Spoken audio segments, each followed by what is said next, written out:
Hello everyone, and welcome to the last of our material history seminars for 2024. This one is entitled Rediscovering Lost Objects. I'm Margaret Anderson from the Old Treasury Building, and I'm delighted that so many of you have been able to join us today. Let me begin by acknowledging that I'm speaking to you from the unceded land of the Wurundjeri Woiwurrung people of the Kulin Nation. I thank them for their care of culture and of country, and pay my respects to elders past, present, and emerging. But I'd also like to acknowledge any First Nations people who may be joining us from elsewhere today. Material Histories is a seminar series offered jointly by the Old Treasury Building, Deakin University, and the Australian Catholic University. And I'd especially like to acknowledge my wonderful co-curator of this series, Dr. Lorinda Kramer of Deakin University. In each discussion, we explore an aspect of material history through an object or a series of objects. The seminars are open to anyone interested in material history, and we hope over time to cast the subject net widely in terms of both time and place. So if you're interested in contributing, please do get in touch. We'll pop some email addresses on the screen at the end of the seminar.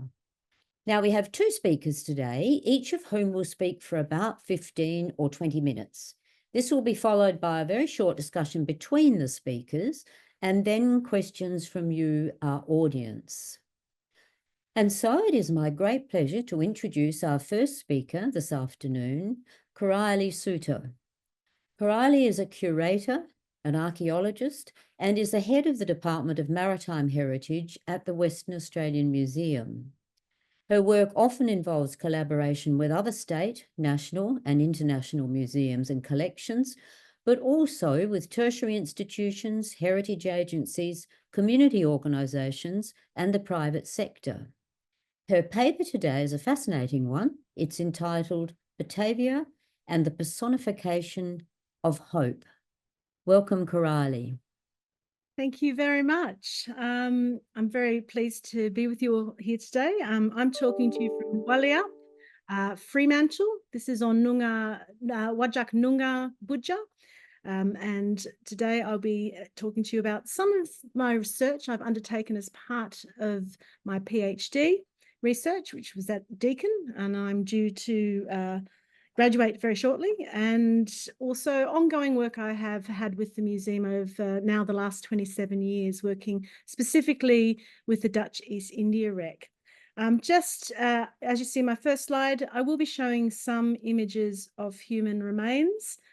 If that's an issue, please be aware. They're just skeletal remains, but we are also working with the Dutch government, the Ministry of Culture, and we work with the University of Amsterdam to make sure these remains are treated respectfully and best practice and scientific analysis. Again, I'm happy to field questions in regards to that after. So I am an archaeologist and a curator with a specialty in the Dutch shipwrecks. We have a museum here in Fremantle, which is devoted principally to the 4 Dutch shipwrecks, but mainly to the Batavia. And that's what I'm going to talk to you about today. So the Batavia was a 17th century story of mutiny and murder. It's very well known here on the West Coast, a little bit on the East, and it's also well known in the Netherlands. Every history of a shipwreck is tragic, but really none can compare to the catastrophe that befell Batavia and its castaways.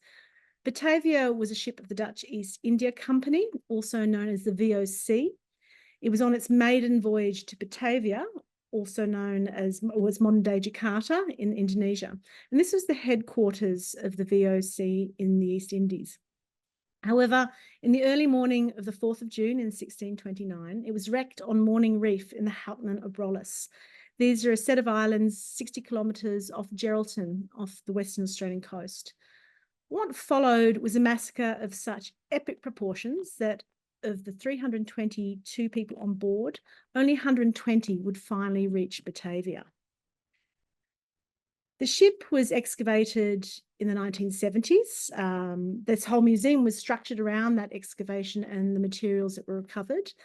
The first underwater excavation in the Southern Hemisphere actually occurred here. That was on the Vergulde Draak, another Dutch East Indiaman. that wrecked in 1656. And then, of course, we did the other 4 East Indiamen. But the biggest excavation, most material recovered, is from the Batavia. That's before my time, but I've been involved more recently, well, maybe in the last 20 years or so, in the terrestrial excavations at Beacon Island. And this was also known as Batavia's graveyard. Since about the 1990s, we've been working on sites there. And we predominantly have found human remains. And what's really interesting, as an archaeologist, there's a lot of interest in that, but I'm also interested in finding, the remains of how people survived or didn't survive in the case of Batavia. But there's very little other cultural material, and there's some reasons around that which we can discuss.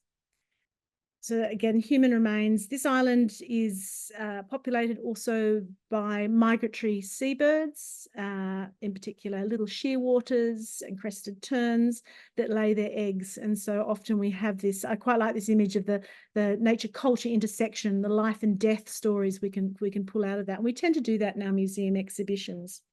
But I want to talk to you not about the material, the human remains so much, although we will get back to that. Some of the cultural objects that we have. So this is from the shipwreck of the Batavia. We have got sherds or ceramic pieces, which also come from the terrestrial sites.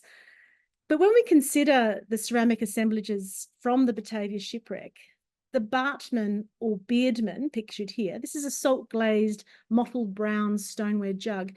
This is your archetypal form. So typologies of these jugs are based on the stylistic differences of the masks, particularly the execution of the mouth together with the variations of the moustache. And these range from serene to grotesque.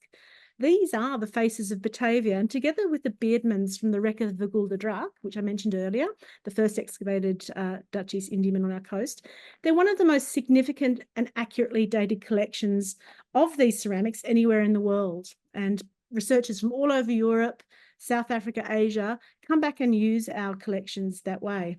So sifting through this vast collection of sherds from Batavia also reveals other motifs and designs. Some of the most eye-catching of these fragments are salt-glazed wares slipped and banded with cobalt blue.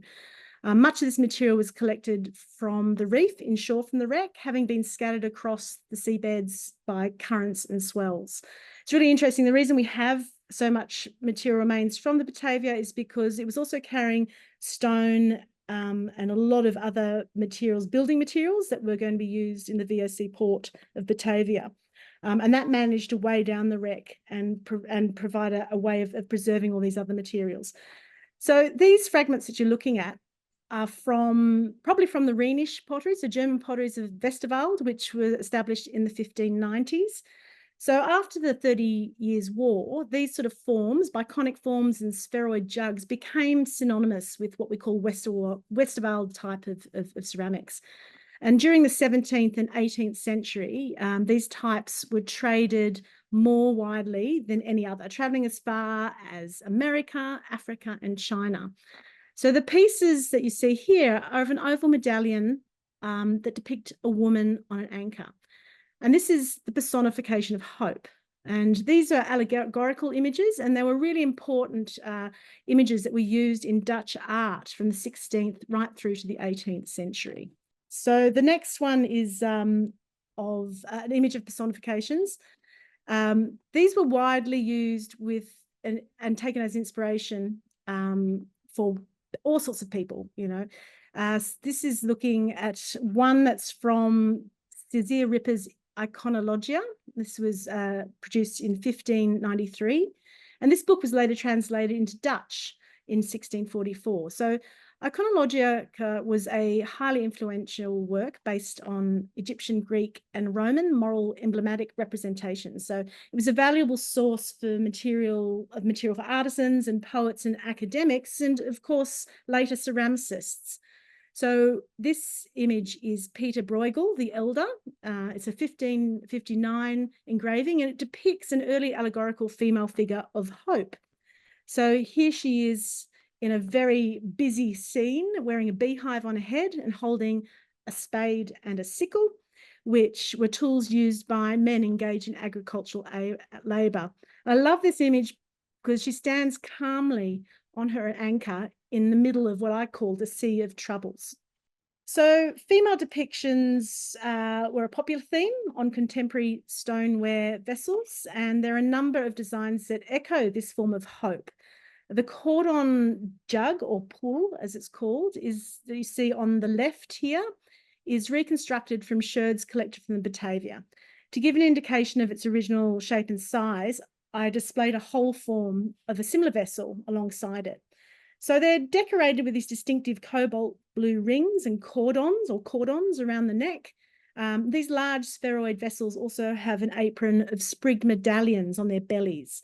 So the complete vessel on the right is decorated with masks. It's got rampart unicorns and lions, and also has a coat of arms for the city of Horn. The reconstructures depict this female allegory of hope.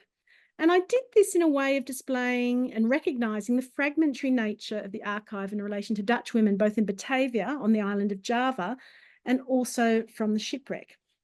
So the ceramic sherds have been collected over a 20-year period, and they do not all belong to the same vessel. They were sort of scattered across the reef, as I mentioned earlier. But when I put them together, it gives an impression of what a whole form would have looked like. They've been displayed also with reference to the archaeological method of their collection. So I constructed a little steel grid square. It's a scaled down version of what we use as archaeologists when we are mapping and excavating underwater. And the limestone rocks underneath are referencing the reef where the ship wrecked and the artifacts were found. And that we're looking at is a close-up of the of one of the forms here. Again, it's quite beautiful, and I like the idea of it being a fragmentary nature. I want to set a scene for you, and it's not a pretty one. Can you imagine trying to protect your newborn child while watching your other children being bludgeoned to death? There's no other simple way to put it. Can you also imagine having to console your daughter after her rape by any number of men, knowing that this very maltreatment is what spared her life? This is the story of Batavia, and we've traditionally focused on the male perpetrators, the commander Francisco Pelsart and the architect of the mutiny, Geronimus Cornelius, which is logical because it's their stories and testimonies which survive in the archives. But it's through the archaeology that the other players actually find a voice.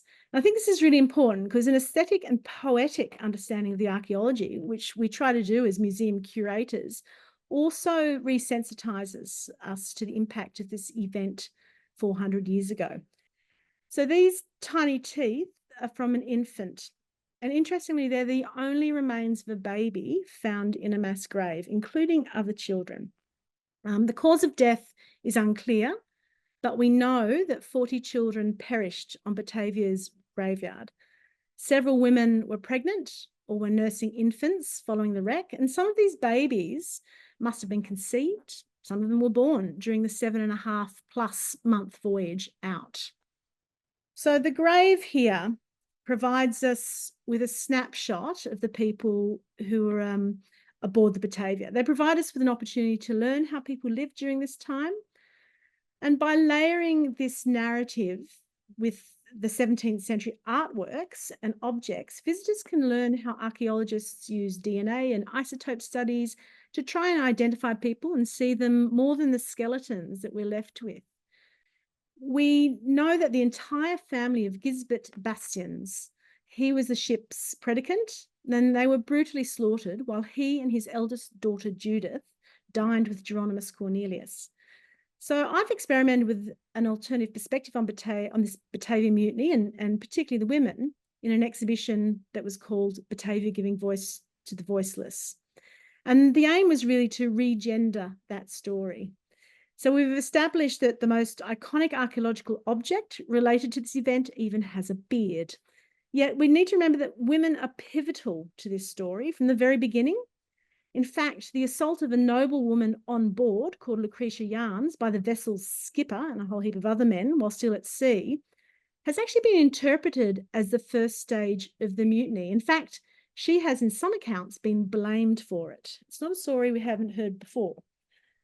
Women, however, are really difficult to trace in the archives. And as a consequence, in this story, many of the women we don't know by last name. Men more often had surnames than women did. And we see this in archival documents relating to the Batavia, when women are referred to as the daughter of or wife of, sometimes without even mentioning a first name. Women were also not asked to provide evidence at the trials of the mutineers of Batavia, despite being both eyewitnesses and victims, except for Judith, albeit it is secondhand testimony after she reported hearing the mutineer Valterlus boast about slaying her eldest brother Bastians. So that's sort of a brief overview. As I said, we don't know much about the woman herself, other than what is represented in the archive, specifically Pelsart's journal. But what I did find out was looking at women more generally across the VOC and their role as company daughters is a term that's used. Women were brought out specifically to serve the male populations and create a colony in Batavia. So with that in mind, I created a little bit of a video installation that went alongside these medallions, and I'd like to share that with you now. So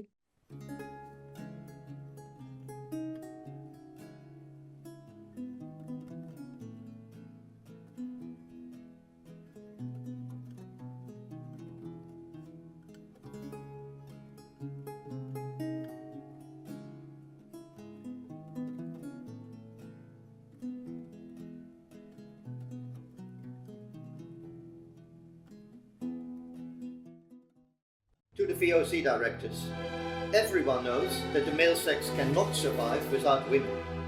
And yet it seems that your excellencies have planted a colony without wishing to. To make up for this, we have looked for funds and have had to buy many women at high prices. We therefore request that if you cannot get honest married folk, then send us young girls, and we shall hope that things will go better than our experience with older women to date. Your servant, Jan Pieterszoon Koen, Governor General of the Colony of Batavia, 11 May 1620.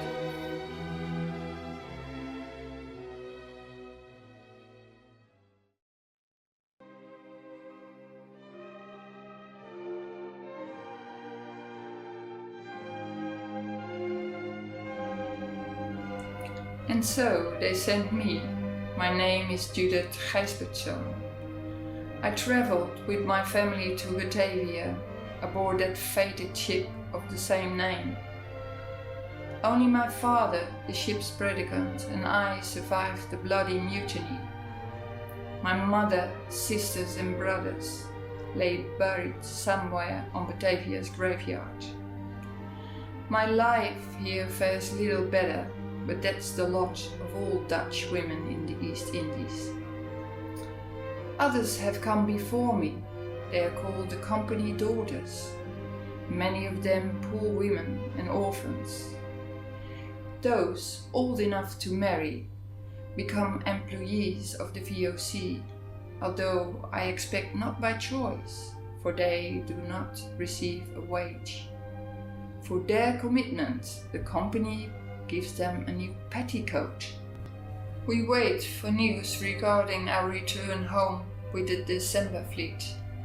So far, my father has been granted passage, but with the condition that I remain. The company's servant needs wives. I live in the hope that I will see Dordrecht again, like the image of hope itself. I'm also a woman that will not be overcome by the turbulent seas that separate me from my home.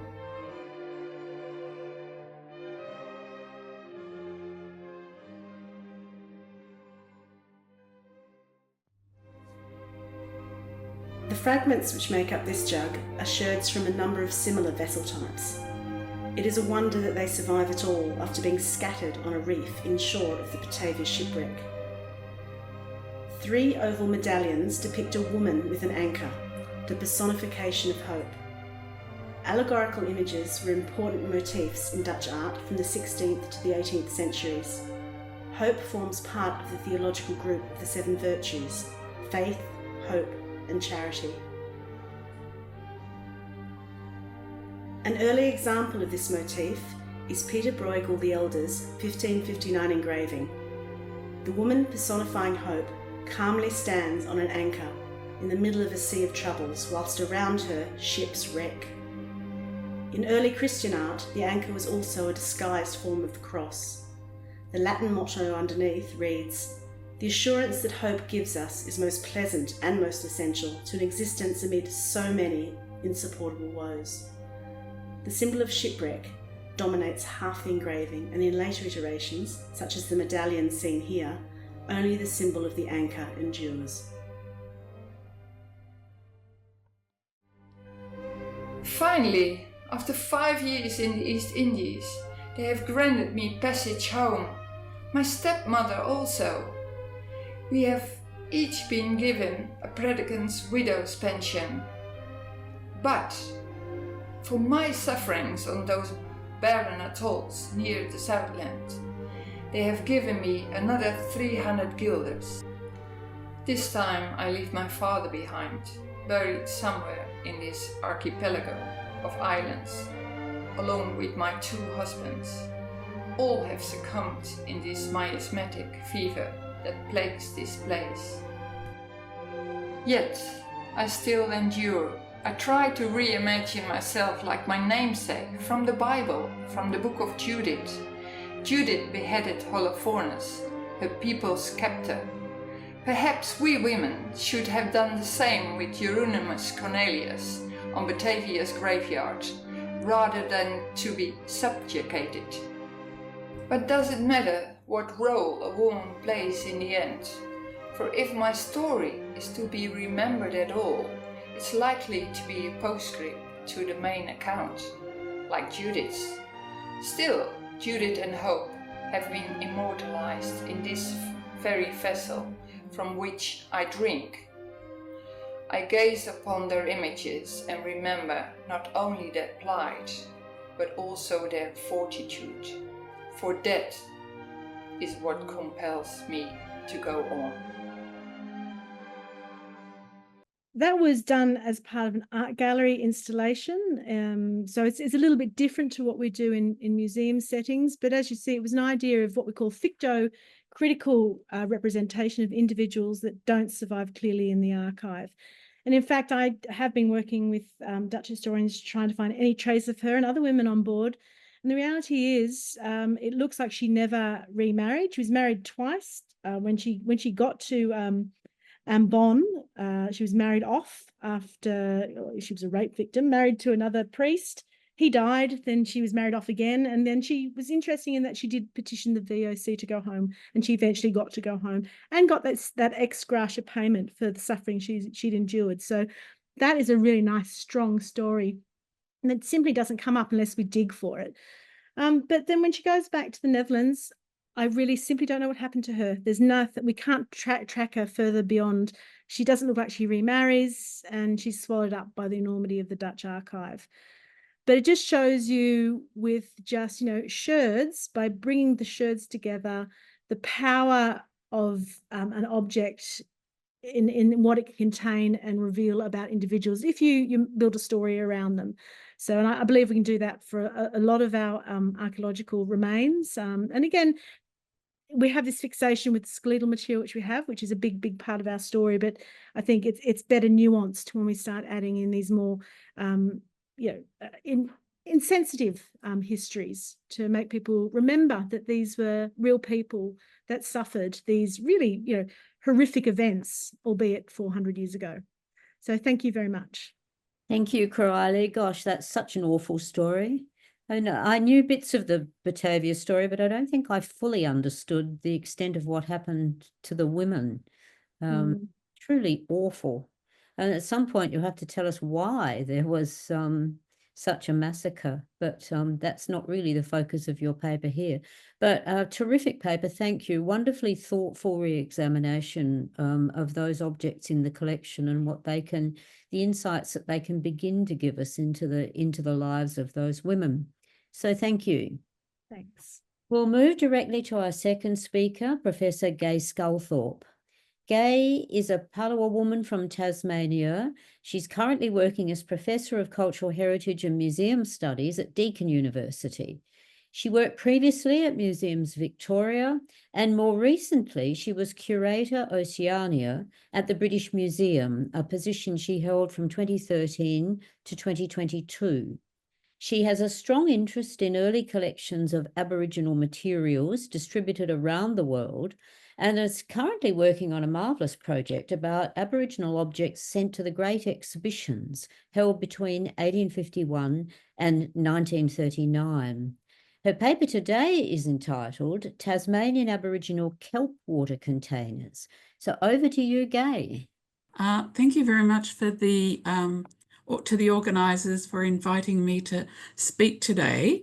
I'm here on Wurundjeri country in Melbourne, but my origins are with Lutruwita, Tasmania, where I grew up. In my talk today, I will be following some threads that Corioli mentioned in her paper. For example, I'll be focusing on women's objects, being Tasmanian Aboriginal kelp water containers.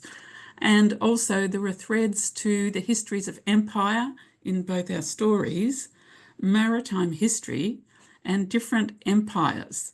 So often Australia is history relates only to the British Empire, but the influence of the Dutch and the French have also been particularly important.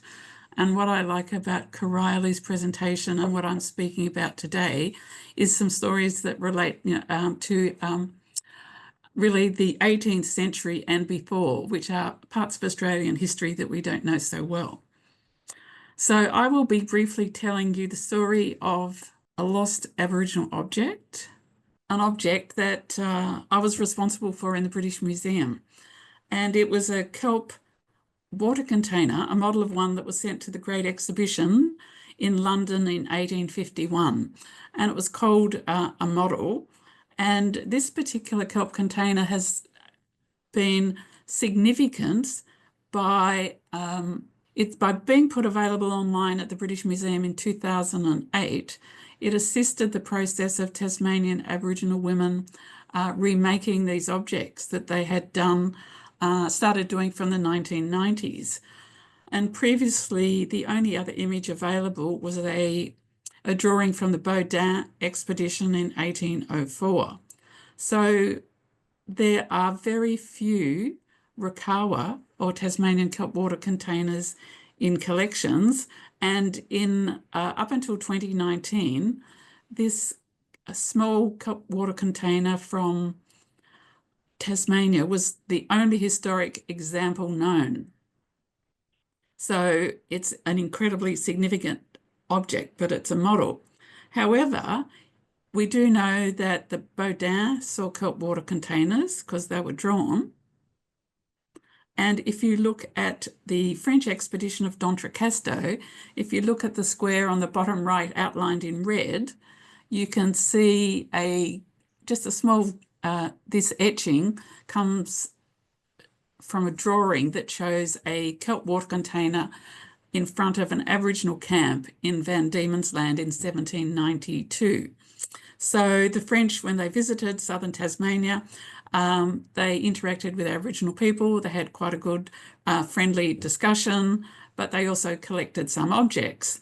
And we know that they collected some objects because if you look at the image at the top left with the red square, that is a kelp container collected by the D'Entrecasteaux expedition in 1792. Then this illustration is from a sales catalogue in Paris of an auction in 1828 from the collection of Denon, who was in charge of the French royal collections at that time. So we knew that in 1828, this container connected by Bruni D'Entrecasteaux was still in Paris. And over the years, people wondered what on earth had happened to it. And even in as late as 2018, in a book on the D'Entrecasteaux collections held in various museum collections around the world, this container was listed as being part of the collections, but no one knew where it was. It had become lost. So it's interesting how much research and discoveries can be the result of serendipity, not just more thorough investigation. So at bottom left, you'll see a little handwritten note, which was the key to unlocking this mystery. In January 2019, on a very cold, wet London morning, I had decided to go to Manchester to view the archives of Henry Ling Roth, who wrote a book on the Aborigines of Tasmania. And I knew he'd written about my ancestor, Fanny Smith, so I wanted to see the original archives. And I knew other Australian researchers had looked at them, but I wanted to see them for myself. But when I was going through the archives, I did come across this note that no one else had appeared to take note of. And this note is written by Henry Balfour, who was in the 1890s the director of the Pitt Rivers Museum at Oxford. And this note he sent to Henry Ling Roth in Manchester and said, "There is a kelp basket, just like the British Museum one figured in plate 4 of your Tasmanian book in the Louvre Ethnological Museum, Paris. I saw it just the other day. It is said to be from New Holland, and I thought you would like to know." So to me, this was just an incredible moment, because I thought, if this kelp container was still in Paris in a museum collection in the early 1890s, there was a good chance it was still there. But how would you go about finding it? And people had looked for the hidden container before, but no one had seen this note, and they weren't convinced that it still existed. And this is what we eventually found.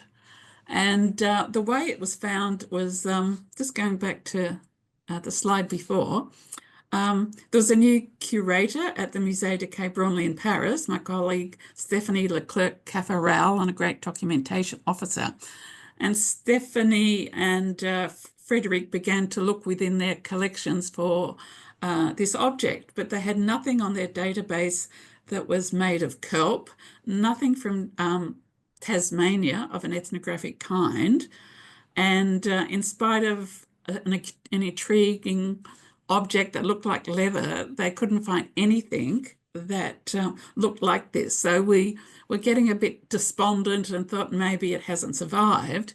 However, Frederick and her colleague knew what this looked like, and it was in November 2019 when they were doing some work in the African collections, and there was a section of the collection where unprovenanced African objects were, that they came across this object.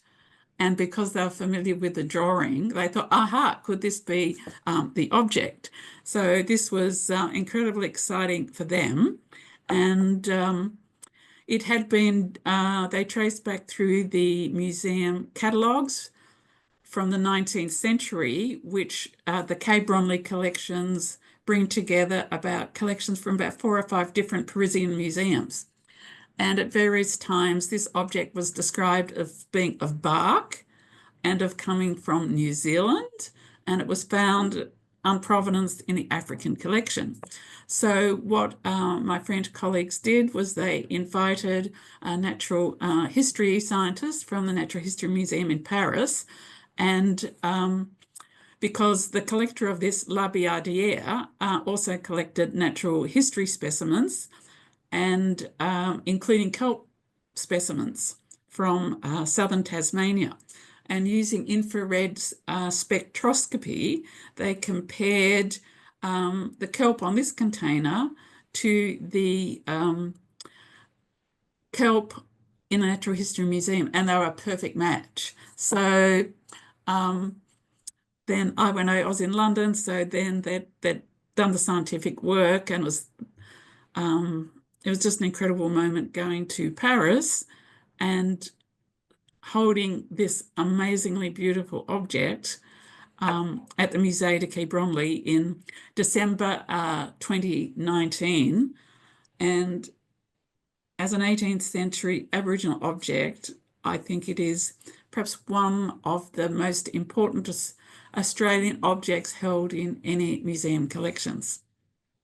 And it's beginning to unravel many new stories about how it got transported from Research Bay with Labière back through Indonesia, confiscation, going to Joseph Banks, coming back to Paris, and we're building new circles between France and Van Diemen's Land.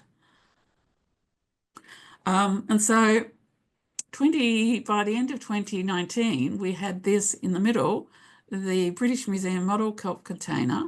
And on the right, you'll see the French container from the Musée de Quai Branly, collected by D'Entrecasteaux. And on the left, you will see a little container also made of kelp. And unbelievably, in I think it was early 2020, a person living in Canberra, who was a bit of an interest in private collecting, found this object at, I think it's called the Green Shed. It's the Mugaway Tip Shed in Canberra. And he hadn't seen anything like it before. So he asked Professor Howard Morphy at ANU, and he said, that's kelp. And it's just amazing. Here were 3 kelp containers. But what do we know about this kelp one, the small one on the right? It's in a private collection, no history. And so what we did in April, May 2022, we brought all 3 containers together in Paris for a workshop to begin to compare the kelp, the weight, the materials, the making. We still haven't yet resolved how old the small one found in the tip shed was, but that research is still ongoing, so the story isn't over. But in November 2022, the French curators couriered the D'Entrecasteaux collected kelp bag made by Tasmanian Aboriginal women as part of a broader display of objects on loan from around the world to the Tasmanian Museum Art Gallery. And it's currently still on loan on display at TMAG at the moment. So we all went down together to Research Bay. There's Zoe collecting kelp and examining the kelp. We went over to Bruny Island, where we believe the kelp container in Paris was collected. And we had find in archival research a description of one of the French officers visiting Bruny Island, and the Aboriginal people fled, leaving a kelp container and some other objects in a camp, and they took some of these objects away. So ultimately, and you can read more details about the research in an article that's been published in an open edition journal about Tasmanian Aboriginal kelp water containers. But I think the lesson I'd like to leave this short presentation with is how important it is to make available online images of collections. You may not know what the object is, but someone else might. And if one object appears, a second one might, and then people from across the world can have access to this new knowledge, and they can be used in so many creative ways. So I've sort of developed a bit of a passion for digging into unprovenance collections, also on another project dealing with early Sydney region objects. And we're hoping to publish on that project too. So I will end it there with this short tale about this amazingly beautiful object, which is probably to me the most serendipitous but important piece of research I've done in my life. Thank you. Gay, what a wonderful detective story.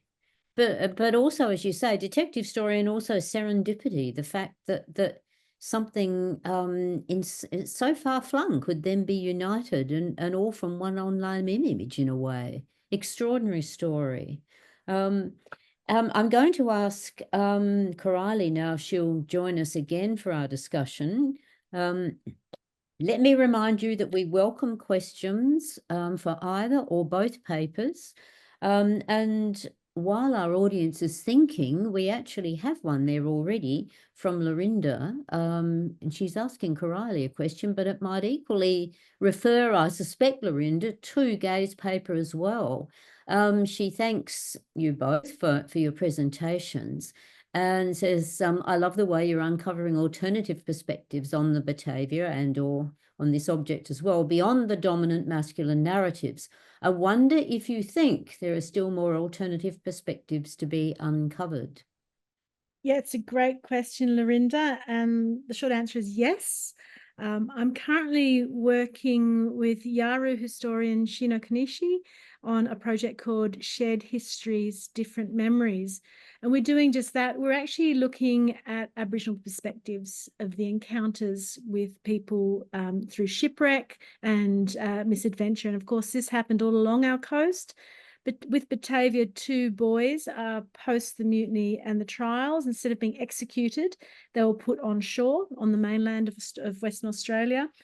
We have the Zoutdorp, which wrecked in 1712, and that again, there are no survivors, but we know people did get off, and there are contact stories associated with that, as there are potentially with the Gulda Drak, which I mentioned earlier on. So one thing we have noted is that, yes, these marginalised histories, a dominant male European perspective, and so we are working, and a lot of these stories, we're interested in the legacy of these stories with community today, and our research has revealed so far that many of the shipwreck material that was found on the coast, for example, there was a big stern figure piece that was found in the 1930s, sitting on the rocks on Zoutdorp Cliffs near Kalbarri in Western Australia. And Aboriginal people were part of finding it, and we've actually only recently recognised them and have them as named finders. But also the legacy of finding those objects and what that tells us about stories of stolen generation, people working on the stock routes. So I find that, we're not just staying in the 17th century and our relationship with the Netherlands, because let's face it, they weren't even supposed to be here. The Dutch had no intention of coming to Western Australia generally. We sailed around it, mapped it, but that was it. So I'm really interested in the relevance of this story to people today, particularly Aboriginal people. Indeed. And Gay, in terms of the kelp water container, these are women's objects, I'm assuming. Yes. Yeah. Yes, they're only made by women, and I probably should have explained that when the women make these objects, they collect the fresh kelp, mold them into shape, put sand in them, and as the sand dries, the kelp hardens and it maintains the shape, and there are holes threaded around it. So people are now using kelp to make not only the same form of objects, but a whole range of incredibly creative artistic works using kelp that are inspired by these historic objects. And can you add to Corioli speaking about the difficulty of finding women's stories? I guess that the many corollaries within ethnographic collections, because many of these collections are collected by men, from men, aren't they? Yes, and I think bringing Aboriginal women together to look at objects, share stories that have been passed down, even though the objects are very old. There are many stories of the particular objects or types of objects still remaining in communities, and people's knowledge, particularly of materials, and this is a seminar about materials history, and Aboriginal people have often really strong knowledge of different materials and making that give insights into manufacturing, and there's incredibly a diversity of Aboriginal women's objects that are made and still to be explored, and even things that people might see in plain sight, and you look at them and you think, oh, I've seen that photograph before. Like even I've been at a workshop here on the Great Exhibitions, and we were looking at some photographs of Tasmanian Aboriginal women with my colleague Zoe Rimmer, a Palawa museologist as well, and a very commonly reproduced image of Tasmanian Aboriginal people at a ball at Government House in Hobart in 1866 in Victorian dress. And we looked at it again, and they were wearing a very particular form of headdress. And I hadn't seen them before and couldn't understand. And then we were able to locate that a man who lived south of Oyster Cove in Tasmania had sent women's headdresses, Aboriginal women's headdresses and bracelets worn by the women to the ball at Government House to the 1866-67 colonial exhibition in Melbourne. Huh. So where are and they? do they still exist? Oh, next seminar. Next seminar. Fantastic. Can't wait. Yeah, so even if we don't find them, these are amazing stories to tell. Extraordinary. And we do have another question, which it could be for either of you or both. How does one go about finding unlisted and unprovenanced collections? Well, I suppose it depends on where you're looking. I think what Gay has reminded me as a curator is the importance of good documentation. But it's also reminds me of the role of the curator, not only to care for the collections, but also be able to critique it. And so I think finding, as Gay's also shown, finding the right people to join you on your journey to find objects within collection. And even though museums have got databases and things, there's still things remain in formal state collections that may be unprovenanced, they may be undocumented, some of their registration details may be lacking. So it's really a case, I think, of finding the right people. And what's really nice, Gay and I have worked before and we continue to work together. We had a project called Collecting the West, where museologists, curators, historians, archaeologists all banded together to search for specific materials. In the case of Collecting the West, it was looking at Western Australian Aboriginal ethnographic material that had been traded out of Western Australia in the early days of first colonial settlement and appeared in museums across Europe. So I think I think if you find the right group of people, which I believe we have, you can then, I think, really critique and challenge each other and find different ways of looking at archival sources and the collections themselves. Do you want to add to that? Hey, did you want to add to that, Gay? Yeah, well, make best friends of librarians, archivists, and curators. And also, I think, and I know institutions are strapped for cash, but even putting undocumented objects up on the website, like parts of collections, and then allow people to, share, if you share that, people will come back with information. And I think often you see a lot of institutions put carefully curated selections of objects with approved information on their websites. And you can't really dig into the collections and there's no link to further documentations, whereas some museums like Natural History Museum in London or the Smithsonian Institution's Natural History Museum and their anthropology department, they at least have a link to see the original register, and often the register can give you the context of what other objects came in with an object, and that gives you clues to what else you could look for and other documentation. So reopening the museum archives and making them available digitally is a big project that needs to be done carefully and strategically and sensitively to enable us to further discover the gems that are in our collections and what they can further reveal about not just our collections, but about Australians and ourselves and our deep history. And as curators, do we have to be a little bit braver in admitting what we don't know?